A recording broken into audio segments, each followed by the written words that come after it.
울릉도 도동항의 한적한 골목길, 관광객들의 발길이 잘 닿지 않는 그곳에 바다향기라는 이름의 작은 미용실이 있었다. 가게는 주인의 성격을 닮아 늘 조용하고 단정했다. 창개는 작은 화분들이 놓여 있었고 문을 열면 은은한 샴푸 향과 함께 짭조름한 바다 내음이 손님을 맞았다. 가게의 주인은 백선주였다. 쉰을 간 넘긴 말이 없고 차분한 인상의 여자. 그녀의 하루는 이른 아침 가위를 가는 소리와 함께 시작되었다. 서걱서걱. 그녀가 숫돌에 가위를 가는 소리는 일정한 리듬을 가지고 마치 명상음악처럼 가게 안에 울려 퍼졌다. 그녀의 손길 아래 무뎌졌던 가위날은 다시 예리한 생명을 되찾았다. 그녀의 손은 얼핏 보면 평범한 중년 여인의 투박한 손이었지만 그 움직임만큼은 세상에서 가장 정교한 기계처럼 한치의 오차도 없었다. 원장님, 나왔어. 단골인 박 선장이 가게 문을 열고 들어왔다. 그는 평생을 받아 위에서 산 얼굴이 검게 그을린 노인이었다. 어서 오세요, 선장님. 선주는 부드러운 미소로 그를 맞았다. 그녀는 박 선장의 머리를 감겨주고 익숙한 손길로 머리카락을 다듬기 시작했다. 그녀의 손이 머리카락 사이를 스쳐 지나갈 때마다 가위는 경쾌한 소리를 내며 춤을 추었다. 그녀는 손님의 두상과 머리카락의 결을 완벽하게 파악하고 가장 편안하고 자연스러운 스타일을 만들어냈다. 그녀의 기술은 예술에 가까웠다. 헤어허, 원장님 손길은 언제 받아도 잠이 솔솔 온다니까. 육지 미용실에서는 절대 이 맛이 안 나. 박 선장이 만족스러운 듯이 말했다. 선주는 그저 옅게 웃을 뿐 별다른 대답은 하지 않았다.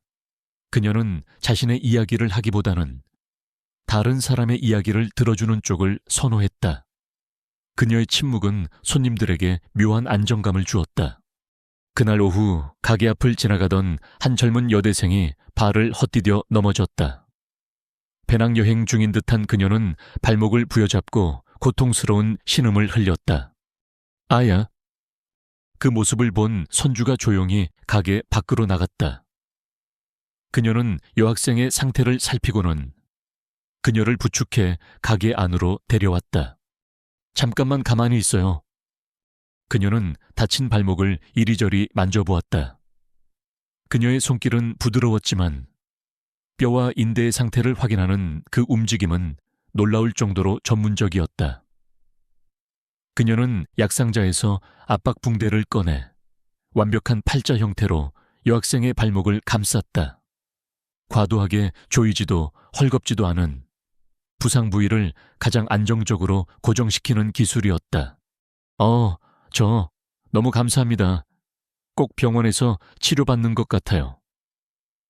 여학생이 놀라움과 감사함이 뒤섞인 눈으로 말했다. 선주는 대답 대신 따뜻한 국화차 한 잔을 그녀에게 건넸다. 울릉도 국화차예요. 마음을 안정시키는데 좋다고들 하지. 여학생이 치료비와 차값을 내려고 하자 선주는 부드럽게 그녀의 손을 밀어냈다. 됐어요. 여행 중에 다친 건데 낯선 곳에서 아프면 서러운 법이지. 그녀의 조용하지만 따뜻한 배려에 여학생은 연신 고개를 숙이며 감사 인사를 하고 가게를 나섰다. 선주는 그녀의 뒷모습을 잠시 바라보다가 다시 자신의 자리로 돌아와 묵묵히 바닥에 떨어진 머리카락을 쓸었다. 밤이 깊어지고 마지막 손님까지 돌아간 뒤 선주는 가게 문에 클로우스 팻말을 걸고 안에서 묵직한 빗장을 걸었다. 그녀는 하루 동안 쌓인 머리카락과 먼지를 깨끗하게 청소했다. 모든 것이 끝나자 그녀는 가게 안쪽 작은 창고로 향했다. 그녀는 새로 주문한 값비싼 염색약 상자를 들고 창고 구석으로 갔다. 그리고는 익숙하게 마룻바닥 한 조각을 들어 올렸다. 그 아래에는 그녀만이 아는 비밀 공간이 있었다. 어둠 속 그녀의 손전등 불빛이 공간 내부를 비췄다. 그 안에는 평범한 미용실 비품들과 함께 전혀 어울리지 않는 물건들이 가지런히 정리되어 있었다. 멸균 처리되어 비닐에 쌓인 수술용 봉합실과 바늘 세트, 라벨이 없는 작은 유리병들 안에 담긴 무색무취의 액체들, 그리고 한쪽 구석에는 검은색 천에 감싸인 채 용도를 알 수 없는 가느다란 강철 와이어 한 뭉치가 놓여 있었다. 그녀는 새로 가져온 염색약 상자를 그 기묘한 물건들 옆에 조심스럽게 내려놓았다.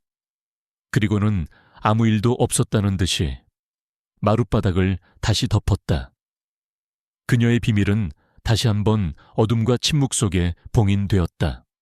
그녀는 창가에 서서 칠흑 같은 밤바다를 바라보았다. 파도 소리만이 세상에 그녀 혼자만 남은 것 같은 고요함을 채우고 있었다. 그녀가 이 외딴 섬 울릉도까지 흘러 들어와 미용사로 살아가는 이유는 아무도 몰랐다. 그녀가 그토직하이록 지키고 싶었던 이 평화가 얼마나 연약한 것인지도 그녀 자신만이 알고 있었다. 그녀는 과거를 버렸다고 생각했다. 하지만 과거는 그녀를 버리지 않았다.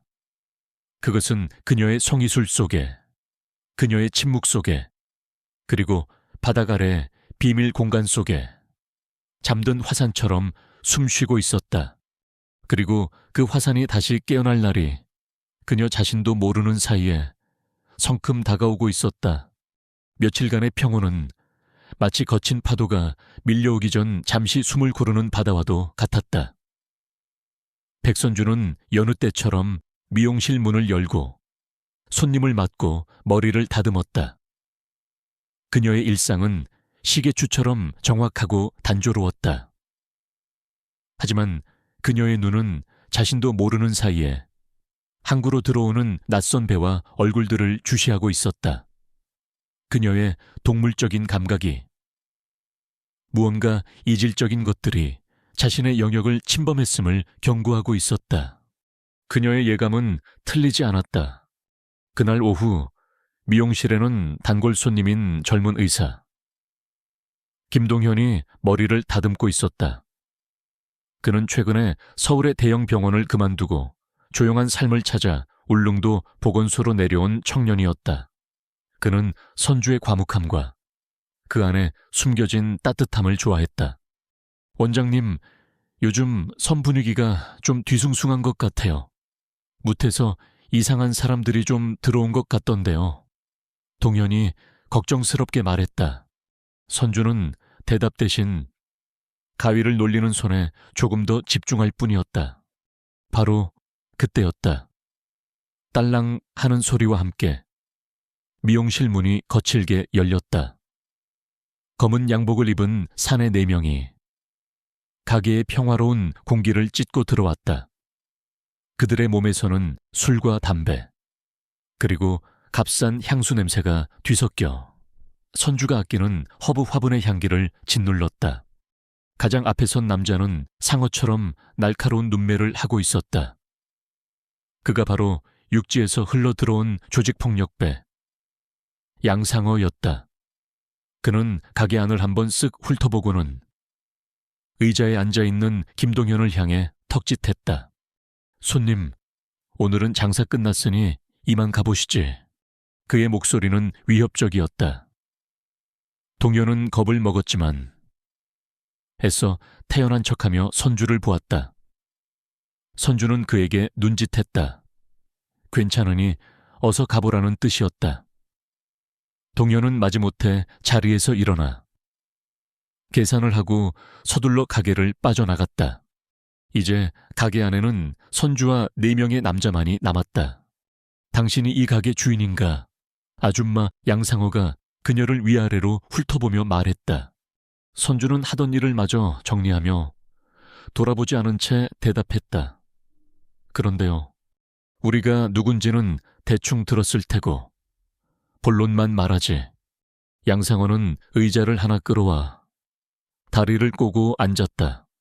우리가 이 울릉도에 새로운 사업을 좀 시작해볼까 하는데 마침 이 가게가 목이 아주 좋아.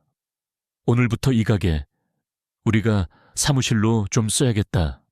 물론 공짜는 아니고 아줌마는 우리 식구들 머리나 공짜로 잘라주고 우리가 주는 돈이나 받으면서 조용히 지내면 돼. 어때? 조건 좋지.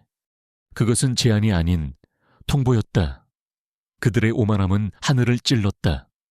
선주의 가게를 빼앗아 자신들의 불법 사채와 도박 사업의 거점으로 삼겠다는 속셈이었다. 선주는 아무 말도 하지 않았다. 그녀의 침묵을 양상호는 굴복의 의미로 받아들였다. 그는 비릿하게 웃으며 말을 이었다. 아, 그리고 매달 우리한테 리세도 좀 내야 할 거야. 우리가 아줌마를 지켜주는 값이라고 생각하라고. 이 섬에 우리 같은 사람들이 없으면 장사하기 힘들잖아. 그의 부하들이 일제히 키득거리며 웃었다. 그들의 눈에는 선주가 그저 자신들의 힘 앞에 어쩔 줄 모르는 연약한 중년 여자로 보일 뿐이었다. 선주는 마침내 그들을 향해 돌아섰다. 그녀의 얼굴은 놀라울 정도로 평온했다. 그녀는 화를 내지도 두려워하지도 않았다. 그녀는 그저 아주 담담한 목소리로 말했다. 잠시만 기다려 주십시오. 양상호와 그의 부하들은 의아한 표정으로 그녀를 보았다. 저 아줌마가 지금 무슨 짓을 하려는 거지? 돈이라도 찾으러 가나? 하지만 선주는 카운터로 가지 않았다. 그녀는 천천히, 아주 천천히 가게의 출입문을 향해 걸어갔다. 그녀는 문에 걸려있던 오픈 팻말을 뒤집어 클로즈드 면이 밖으로 보이게 했다. 그리고 다음 순간 철컥 그녀는 낡았지만 육중한 소리를 내는 가게의 철제 빗장을 안에서 걸어 잠갔다. 그 소리는 텅 빈 가게 안에 섬뜩할 정도로 크게 울려 퍼졌다. 가게 안은 순간 정적이 흘렀다. 양상호와 그의 부하들은 자신들도 모르게 침을 삼켰다. 뭔가 이상했다. 여자의 행동은 그들의 상식으로는 이해할 수 없는 것이었다. 보통 여자라면 울고불고 빌거나 아니면 소리를 지르며 도망치려 해야 정상이었다. 선주의 내면에서는 외부의 혼란과는 전혀 다른 차갑고 냉정한 분석이 이루어지고 있었다. 모든 목표물이 지정된 구역 내에 진입했다. 외부와의 연결은 차단되었다. 그녀는 천천히 몸을 돌려 당황한 기색이 역력한 4명의 남자들을 바라보았다. 그녀의 눈빛이 변해 있었다. 온화한 미용실 원장의 눈빛은 사라지고 그 자리에는 먹잇감을 자신의 함정 안으로 완벽하게 몰아넣은 조용한 포식자의 눈빛만이 번뜩이고 있었다. 그녀의 머릿속에서 마지막 목소리가 울렸다. 지금부터 여기는 나의 사냥터다. 뭐야, 이 아줌마가 지금 뭐 하는 짓이야. 상황을 뒤늦게 파악한 양상호가 버럭 소리를 질렀다. 그는 자리에서 일어나 선주에게 다가가려 했다. 하지만 그는 더 이상 움직일 수 없었다. 그의 눈앞에 서 있는 여자는 더 이상 그가 알던 횟집 아줌마가 아니었다. 그녀의 온몸에서 뿜어져 나오는 날카롭고 서늘한 기운이 그의 발을 그 자리에 얼어붙게 만들었다. 선주는 조용히 주방으로 향하는 문 옆에 있던 빗자루를 집어들었다. 그리고는 아무 일도 없었다는 듯이 바닥에 떨어진 머리카락을 쓸기 시작했다.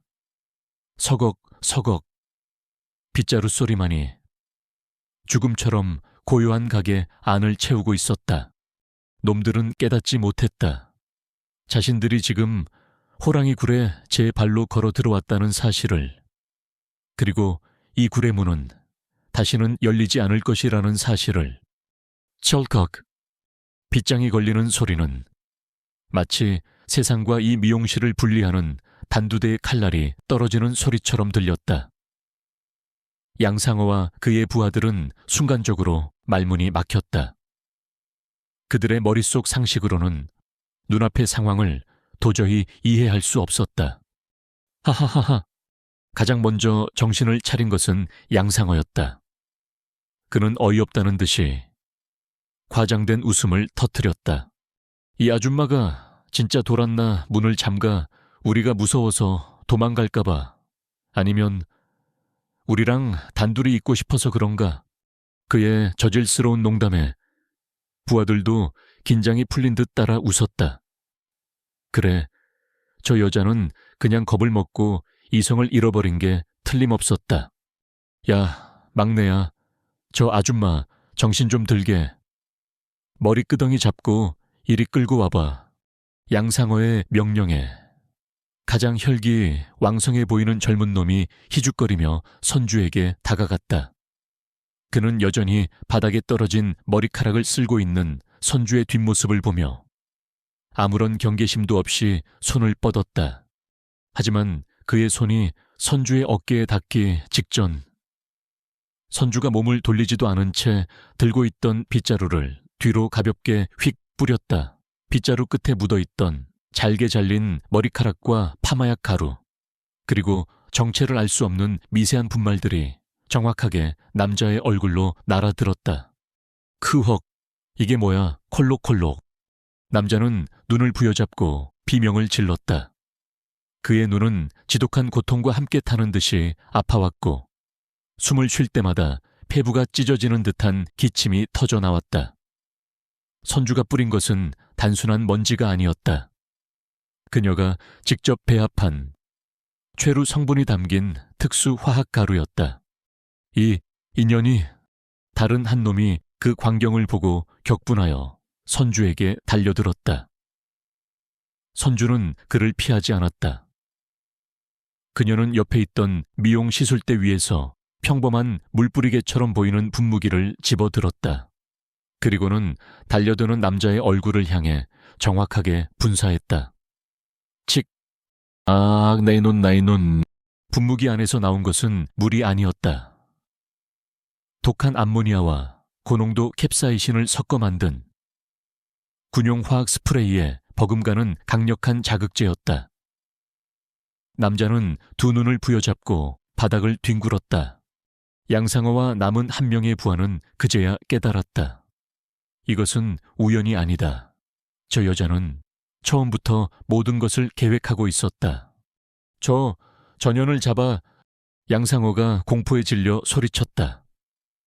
남은 부하 한 명이 주머니에서 작은 접이식 칼을 꺼내 비명을 지르며 선주에게 달려들었다. 선주는 조금도 당황하지 않았다.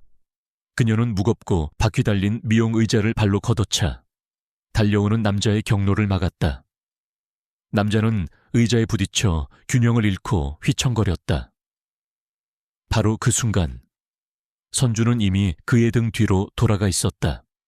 그녀의 손이 번개처럼 움직였다. 그녀는 남자의 목 뒤 경추 3번과 4번 사이의 급소를 손날로 정확하게 내리쳤다. 퍽! 둔탁한 소리. 남자는 어떤 비명도 지르지 못하고 마치 전원이 꺼진 인형처럼 그대로 바닥에 쓰러졌다.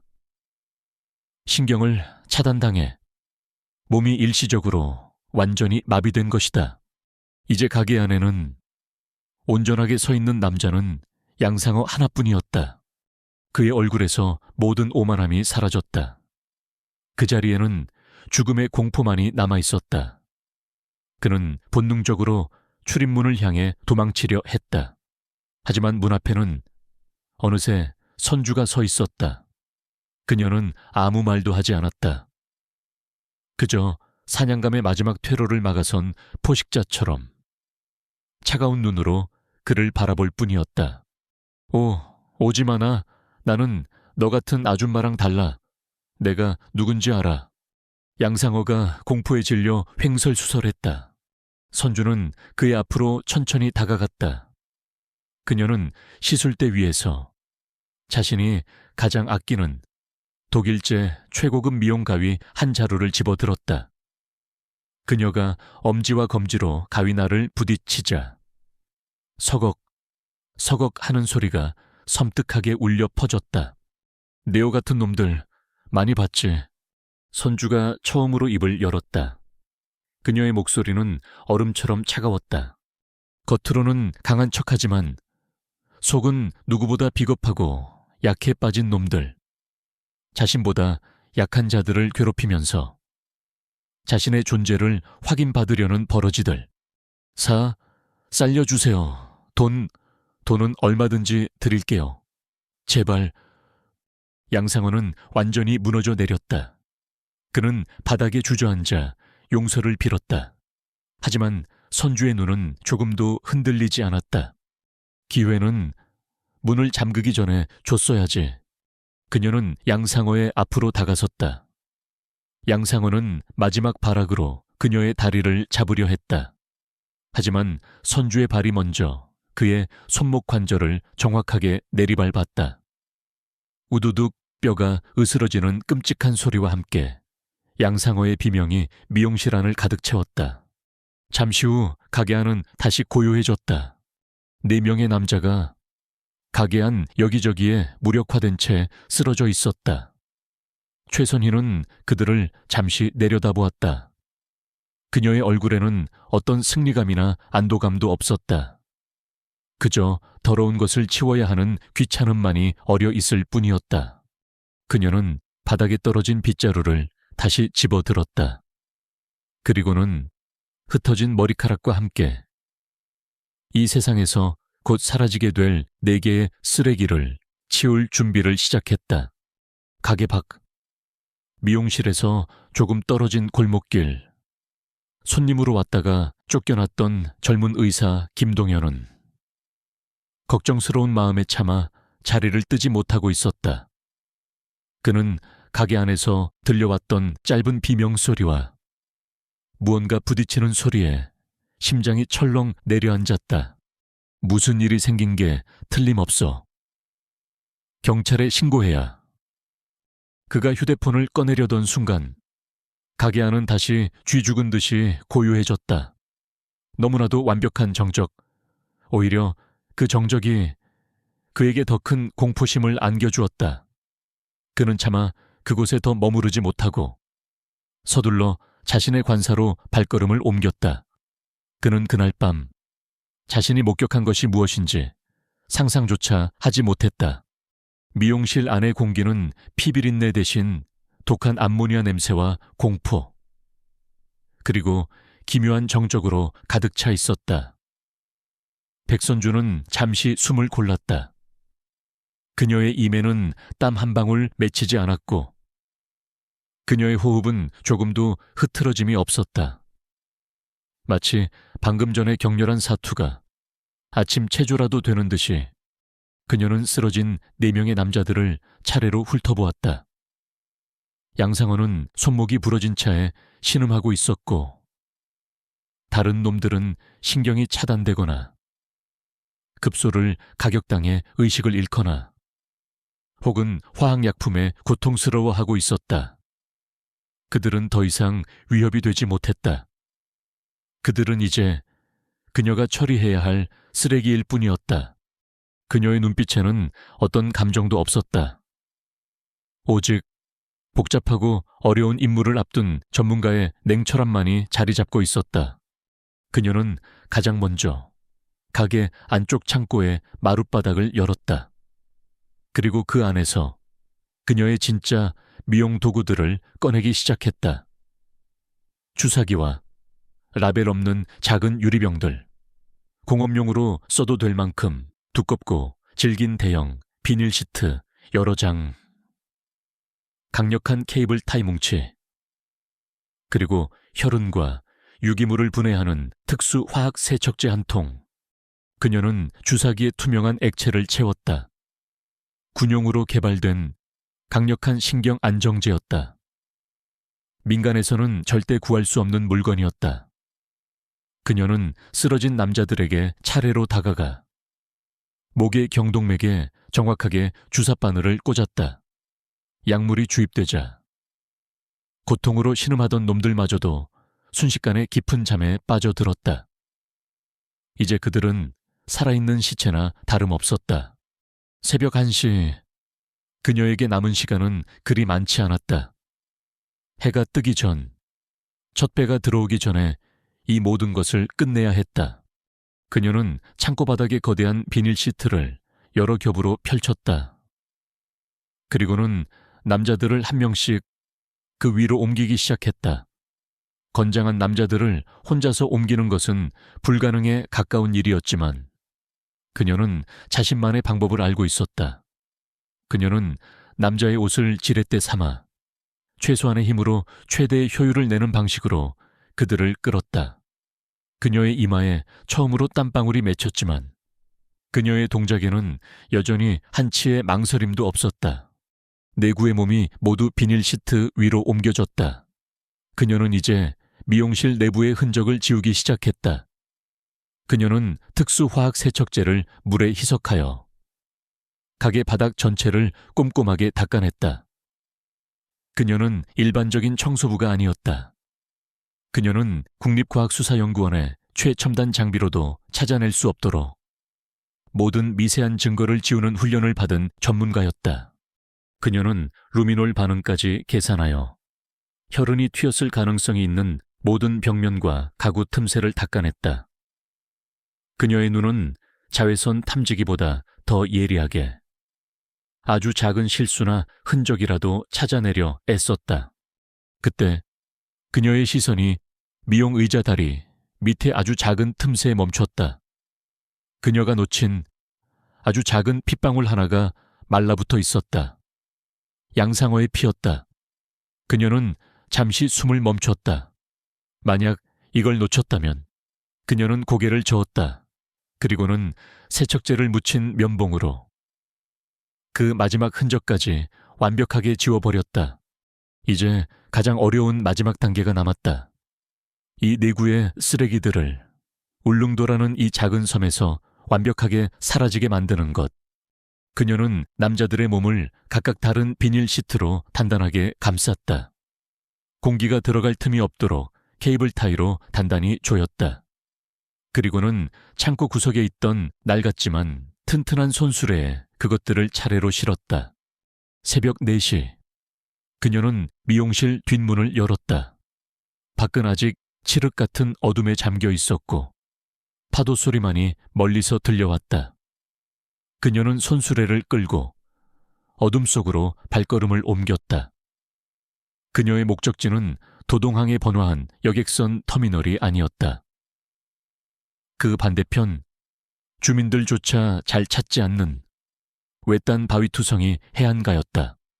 그곳에는 그녀가 예전에 사둔 낡고 작은 어선 한 척이 정박되어 있었다.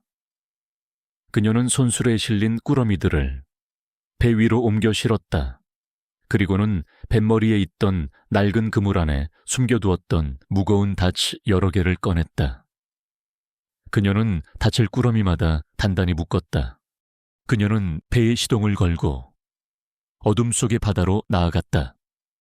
그녀는 나침반이나 GPS도 보지 않았다. 그녀는 밤하늘의 별과 파도의 흐름만으로 자신의 위치와 방향을 정확하게 파악하고 있었다. 그녀가 향하는 곳은 울릉도 토박이 어부들 사이에서 귀신 골짜기라 불리는 곳이었다.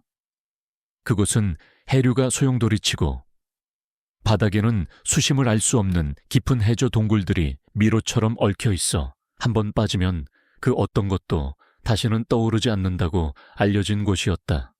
목표 지점에 도착한 그녀는 배의 시동을 껐다. 그리고는 닻을 묶은 꾸러미들을 하나씩 차가운 동에 바다의 심연 속으로 밀어 넣었다. 풍덩, 풍덩, 소름 끼치는 소리와 함께 4개의 꾸러미는 순식간에 어둠 속으로 사라졌다. 그들이 이 세상에 존재했다는 마지막 흔적까지 깊은 바다가 모두 삼켜버렸다. 그녀는 그것으로 끝내지 않았다.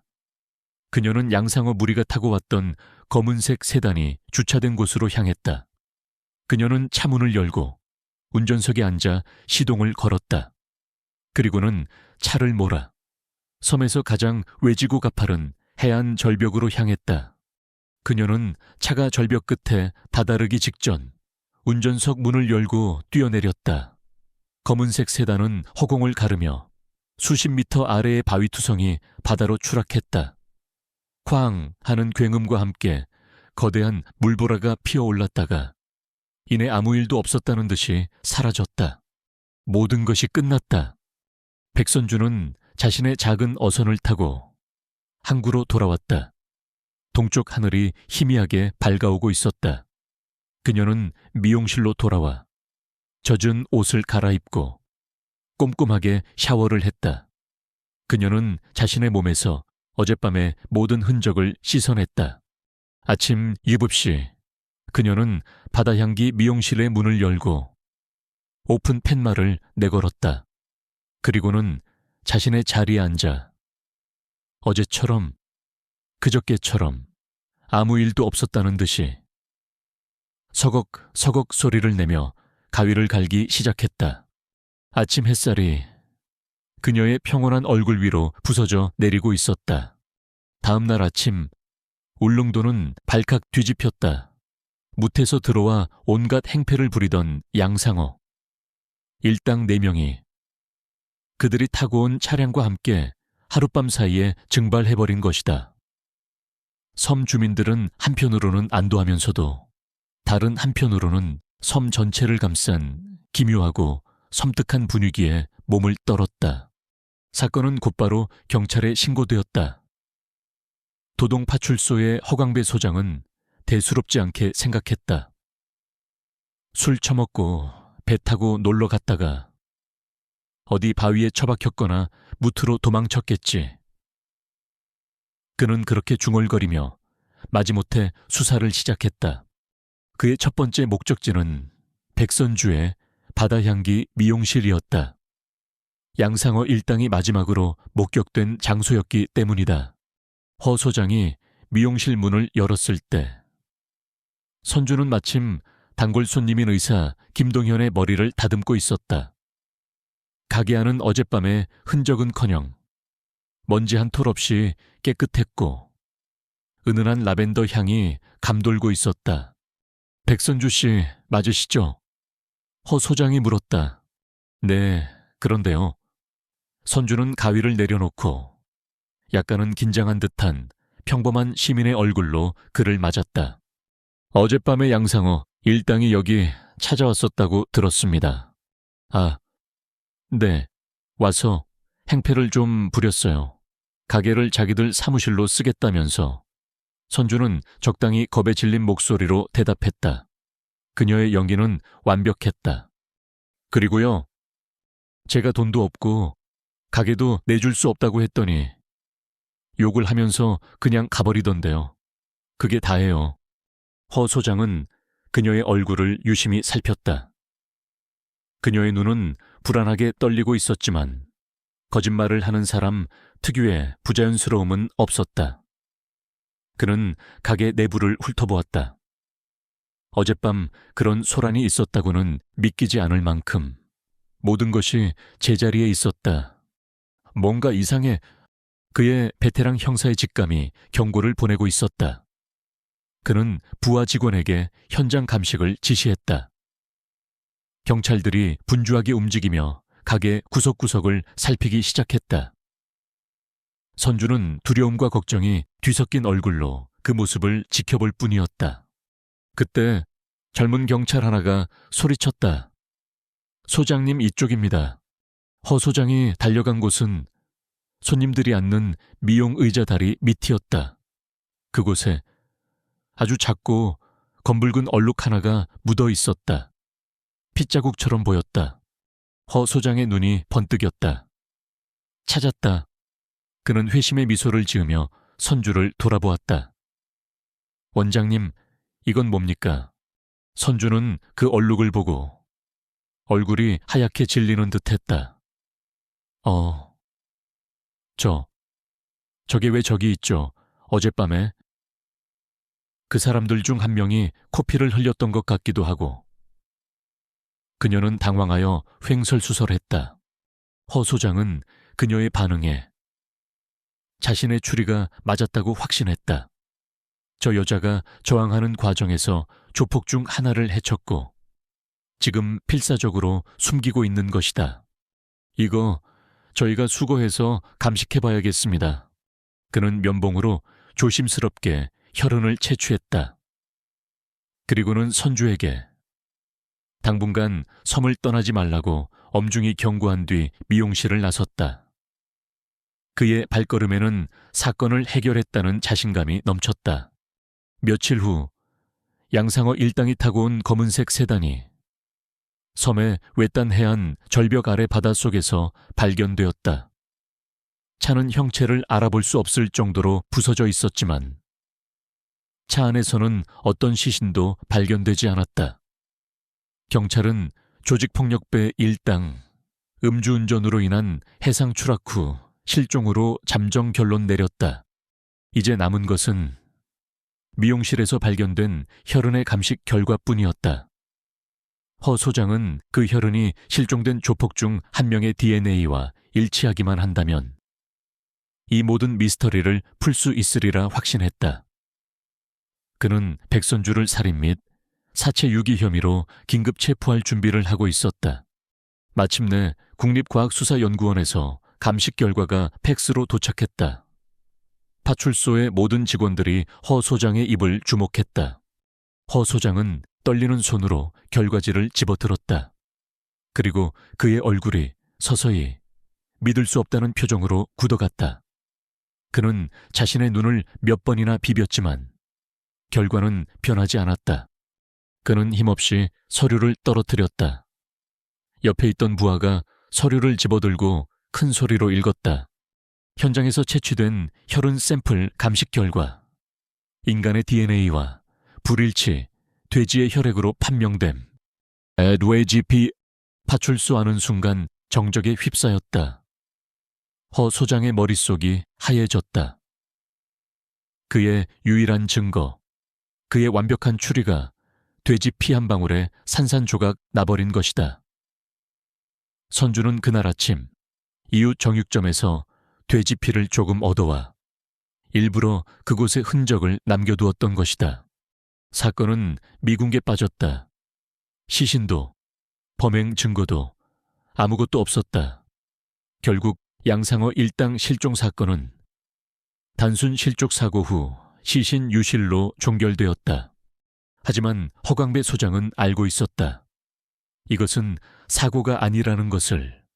그 고요하고 연약해 보였던 미용실 아줌마. 그녀가 무언가 끔찍한 비밀을 숨기고 있다는 것을. 하지만 그에게는 어떤 증거도 없었다. 그는 그날 이후 바다 향기 미용실 근처를 지날 때마다 자신도 모르게 등골이 서늘해지는 것을 느꼈다. 의사 김동현 역시 마찬가지였다. 그는 단순 사고라는 경찰의 발표를 믿지 않았다. 그는 가끔 미용실에 들러 선주의 머리 손질을 받았다. 그녀는 여전히 온화하고 평온했지만 그는 그녀의 그 고요함 속에서 깊이를 알 수 없는 심연을 느끼곤 했다. 그는 그녀가 발목을 치료해 주었을 때의 그 전문적인 손길을 잊을 수 없었다. 사건은 공식적으로는 끝났다. 울릉도는 다시 평화를 되찾았다. 하지만 몇몇 사람들의 마음속에는 영원히 풀리지 않을 의혹과 함께 백선주라는 조용한 여자에 대한 설명할 수 없는 경외심과 공포가 자리 잡게 되었다. 몇 달의 시간이 흘렀다. 울릉도는 다시 예전의 평온을 되찾았다. 아니, 어쩌면 예전보다 더 평온해졌다고 해야 할까. 무태서 흘러들어와 섬의 평화를 위협하던 양상어 일당의 실종 사건은 결국 음주운전 추락 후 시신 유실이라는 미스터리한 결론으로 종결되었다. 그리고 그 사건 이후 이상하게도 섬을 넘보려던 다른 외부 세력들의 발길도 뚝 끊겼다. 바다향기 미용실은 여전히 같은 자리에 같은 모습으로 손님을 맞았다. 백선주는 여전히 말이 없었고 여전히 정성스러운 손길로 손님들의 머리를 다듬었다. 하지만 그녀를 대하는 섬 주민들의 태도는 미묘하게 달라져 있었다. 그들의 눈빛에는 평범한 미용실 아주머니를 향한 친근함과 함께 설명할 수 없는 경외심과 아주 약간의 두려움이 섞여 있었다. 그녀의 가게는 단순한 미용실이 아닌 마을의 평화를 지켜주는 일종의 성역처럼 여겨졌다. 아무도 그녀에게 지난 사건에 대해 묻지 않았지만 모두가 마음속으로 알고 있었다. 그녀가 이 섬에 보이지 않는 수호자라는 사실을. 허광배 소장은 그날 이후 잠을 편히 자지 못했다. 그는 책상 서랍 속에 돼지피라는 어이없는 감식 결과가 적힌 서류를 넣어두고 가끔씩 꺼내보곤 했다. 그의 머릿속에서는 수십 가지의 시나리오가 떠올랐다 사라지기를 반복했다. 4명의 건장한 사내와 그들의 차량, 그것들이 어떻게 하룻밤 사이에 흔적도 없이 사라질 수 있었을까? 그리고 그 중심에는 늘 고요한 얼굴의 백선주가 있었다. 어느 날 오후, 그는 순찰을 돌다 부두께에서 늙은 어부와 이야기를 나누게 되었다. 그는 무심코 양상어의 차가 발견된 절벽 아래 바다에 대해 물었다. 아이고, 소장님, 거기는 귀신 골짜기라고. 우리 같은 뱃사람들은 얼씬도 안 하는 곳이오. 해류가 어찌나 거친지 한번 빨려 들어가면 시체는커녕 뼈 조각 하나도 못 찾는다고들 하지. 옛날부터 그랬어. 노인의 말에 허 소장은 등골이 오싹해지는 것을 느꼈다. 그는 멀리 언덕 위에 자리한 바다향기 미용실을 올려다보았다. 우연일까? 아니면 모든 것이 철저하게 계산된 것일까? 그는 그날 이후 선주와 마주칠 때마다 자신도 모르게 고개를 숙이게 되었다. 그는 더 이상 그녀를 의심하지 않았다. 그는 그녀를 두려워하기 시작했다. 의사 김동현 역시 마찬가지였다. 그는 여전히 선주의 단골 손님이었지만 그녀를 대하는 마음은 예전과 달라졌다. 그는 그녀의 손을 볼 때마다 자신의 발목을 치료해주던 그 전문적인 손길을 떠올렸다. 그리고 돼지피 사건의 기묘한 전말을 생각했다. 그는 이성적인 의사였지만 그의 마음속에서는 비과학적인 상상들이 피어오르고 있었다. 그날도 그는 선주의 의자에 앉아 머리를 맡기고 있었다. 가게 안에는 가위 소리만이 조용히 울려 퍼졌다. 한참의 침묵 끝에 동현이 조심스럽게 입을 열었다. 원장님, 네? 원장님 손은. 그는 잠시 말을 고르다가 결심한 듯이 말했다. 참 신기해요. 머리카락을 다듬을 때도 그렇고 예전에 제 발목을 치료해 주셨을 때도 그렇고 사람을 살리는 재주만 있는 게 아닌 것 같아서요. 그의 질문은 조심스러웠지만 그 안에는 날카로운 의도가 숨어 있었다. 선주의 가위질이 순간 아주 미세하게 멈칫했다. 그녀는 거울을 통해 동현의 눈을 바라보았다. 그의 눈은 진지했다. 선주는 다시 가위질을 시작했다. 그녀의 목소리는 여전히 평온했다. 이 섬에서는 누구나 살아남기 위해 자신만의 기술 하나쯤은 있어야 하는 법이죠. 그녀는 짧게 대답했다. 하지만 그 안에는 너무나도 많은 의미가 담겨 있었다. 긍정도 부정도 하지 않는 대답. 그것은 김동현에게 더 이상 선을 넘지 말라는 부드러우면서도 단호한 경고였다. 동시에 자신을 이해해주는 단 한 사람을 향한 희미한 신뢰의 표현이기도 했다. 동현은 더 이상 아무것도 묻지 않았다. 그는 그날 이후 그녀의 가장 가까운 이웃이자 그녀의 비밀을 말없이 지켜주는 유일한 동맹이 되었다. 선주가 얻은 새로운 평온은 그런 종류의 것이었다. 그녀의 정체를 아무도 모르지만 모두가 본능적으로 느끼는 긴장감 넘치는 평화.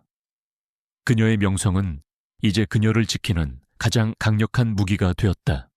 어느 주말, 무태서 온 젊은 관광객 몇 명이 술에 취해 옆집 할머니의 과일 좌판에서 소란을 피우는 일이 있었다.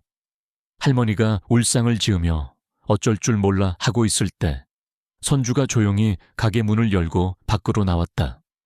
그녀는 아무 말도 하지 않았다. 그저 길 건너편에서 소란을 피우는 젊은이들을 무심한 표정으로 5초간 지그시 바라보았을 뿐이다.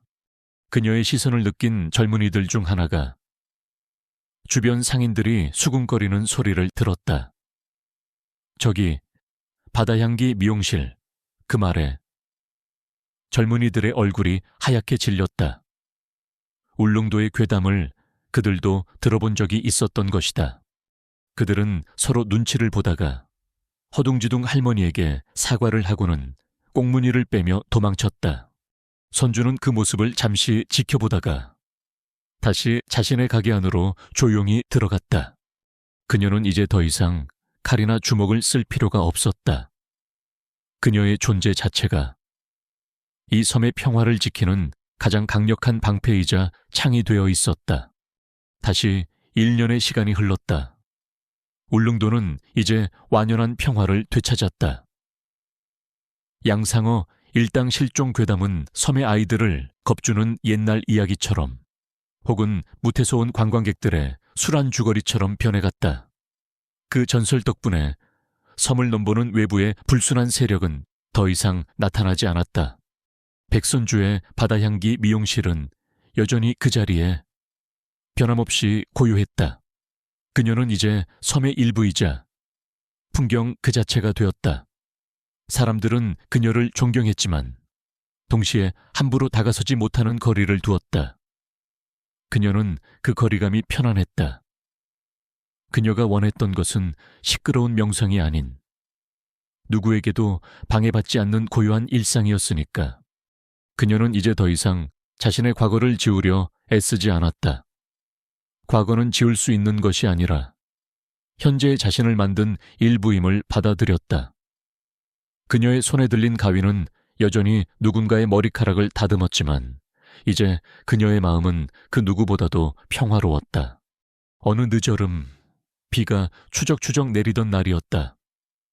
선주가 막 가게 문을 닫으려 할 때 한 젊은 여자와 작은 아이가 비를 피해 그녀의 가게 처마 밑으로 뛰어 들어왔다. 여자의 얼굴에는 깊은 수심과 지친 기색이 역력했고 아이는 겁에 질려 엄마의 옷자락을 꼭 붙잡고 있었다.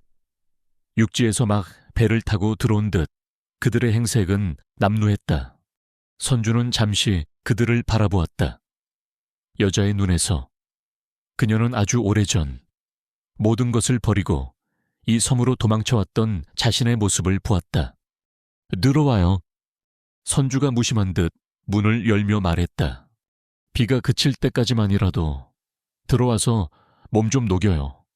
여자는 경계심 가득한 눈으로 그녀를 보다 이내 고개를 끄덕이고 아이의 손을 잡고 가게 안으로 들어왔다. 선주는 그들에게 따뜻한 수건과 자신이 마시려 끓여두었던 생강차를 내주었다. 그녀는 아무것도 묻지 않았다. 왜 이곳에 왔는지, 어디로 가는지. 그저 지친 나그네에게 하룻밤 쉴 곳을 내어주는 늙은 주막의 주인처럼 묵묵히 자신의 공간을 나누어 줄 뿐이었다. 그날 밤 두 모녀는 미용실 안쪽의 작은 쪽방에서 잠이 들었다. 선주는 밤새 잠들지 않고 가게 의자에 앉아 밖을 지켰다. 그녀는 이제 더 이상 자신만을 위한 성역을 지키는 것이 아니었다. 그녀는 자신처럼 세상의 폭풍을 피해 이곳으로 흘러 들어온 또 다른 약한 존재들을 지켜주고 있었다. 다음 날 의사 김동현이 미용실에 들렀다가 그 두 모녀를 보게 되었다. 그는 선주의 얼굴을 한번 쳐다보고는 이내 모든 것을 이해했다는 듯이 부드럽게 웃었다. 어머니와 아이 건강검진이 필요할 것 같군요. 제가 무료로 봐드리겠습니다. 원장님, 그는 선주의 어깨 너머로 그녀가 시작한 작은 선의에 자신의 힘을 보탰다. 선주는 말없이 고개를 끄덕였다. 그녀의 고요한 왕국에 이제는 그녀를 이해하고 돕는 든든한 동맹이 함께하고 있었다. 며칠 후 두 모녀는 선주의 도움으로 섬의 작은 빈집을 구해 새로운 보금자리를 꾸리게 되었다. 그들이 떠나던 날 작은 아이가 수줍게 다가와 자신의 작은 손으로 직접 꺾어온 들꽃 한 송이를 선주에게 내밀었다. 할매언니, 고맙습니다. 선주는 들꽃을 받아들었다. 그녀의 얼굴에 아주 오랜만에 따뜻하고 환한 미소가 피어올랐다. 그녀는 가게 앞에 서서 멀어져가는 두 모녀의 뒷모습을 오랫동안 바라보았다. 그리고는 자신의 가게 간판, 바다 향기를 올려다보았다. 저녁 노을이 그녀의 얼굴과 간판 위로 부드럽게 쏟아져 내리고 있었다. 그녀는 깨달았다. 자신의 두 번째 봄은 거창한 명예나 부활이 아니었다. 그것은 과거의 자신을 받아들이고 그 힘으로 다른 이의 상처를 보듬어주는 것, 그리고 이 작은 섬에서 자신과 같은 상처를 가진 이들의 마지막 피난처가 되어주는 것. 그것이 바로 그녀가 찾은 새로운 임무이자 삶의 의미였다. 한때는 국가의 가장 날카로운 칼이었던 여자. 이제 그녀는 상처받은 이들을 감싸 안는 가장 단단한 방패가 되어 고요한 섬의 황혼 속에서 평화롭게 서 있었다. 오늘 이야기는 여기까지입니다. 저희 이야기가 마음에 드셨다면 구독과 좋아요를 눌러주세요. 여러분의 따뜻한 격려와 응원은 저희에게 큰 힘이 됩니다. 다음에는 더욱 감동적이고 흥미로운 이야기로 여러분을 찾아뵙겠습니다. 시청해주셔서 진심으로 감사합니다. 편안한 밤 되십시오.